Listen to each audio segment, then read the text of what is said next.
And what we're doing here, you know, this dog has a very high level of suspicion. He's a Dutch Shepherd from a breeding program in France where the dogs are very serious dogs. And later, this dog's less than a year of age. And part of his job is to be a good security protection dog on the property he's going to live on. He's going to be on a relatively large piece of property, somewhat isolated. He's in a family, and part of his job is to keep everybody safe, to keep any intruders away. And so he is that type of a dog. He has a real high level of suspicion. But we want to make sure that the dog is able to function correctly in a social environment. Now, he doesn't have to be friendly. He never will be. So what we're teaching him is, when Robert tells him, his focus has to be on the handler, so that later, even with people in really close proximity to him, the dog understands if he's told to sit there and focus on the handler, that he's not allowed to even look away. And eventually we'll have him where people can touch him, and he knows as long as he's been told to look at the handler, he's not allowed to engage or interact with those people at all. The opposite of what you would do with some dogs, but this dog's purpose in life is a little bit different. So what we're teaching here right now through a reward system is just for the dog to really keep his focus all the time on the handler. And we'll just keep adding distraction as we advance through the training, as he gets better at these basic skills, so that even if somebody's making a lot of noise around him, a lot of hand movement, body language, the dog stays relaxed.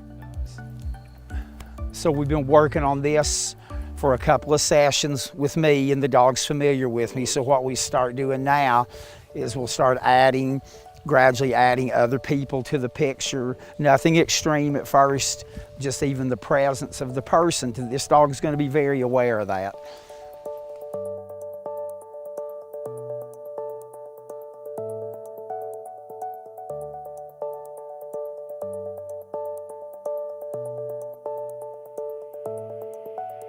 Good. Okay, now bring him back around and down him for a minute. Judge. Abplatz. Okay, good. And we'll just keep adding to the program here until the dog is comfortable performing. Nice. Eventually we'll have him in a group. And we'll start changing the environment. We're just developing some games with the dog. And ideally, eventually, the dog will even be able to play the games with other people. So the dog has so we have a tool, so to speak, that we can use to introduce the dog and make him comfortable to other people. And it's just another reward system for him, other than the food. So that my experience with dogs like this has been, if you get them really enthusiastic about this type of a game, then eventually you can take the dog in public. You can use the toy in areas of a lot of distraction to again keep the dog's focus on you, and the dog's entire attitude is different if he knows you have the food or the toy.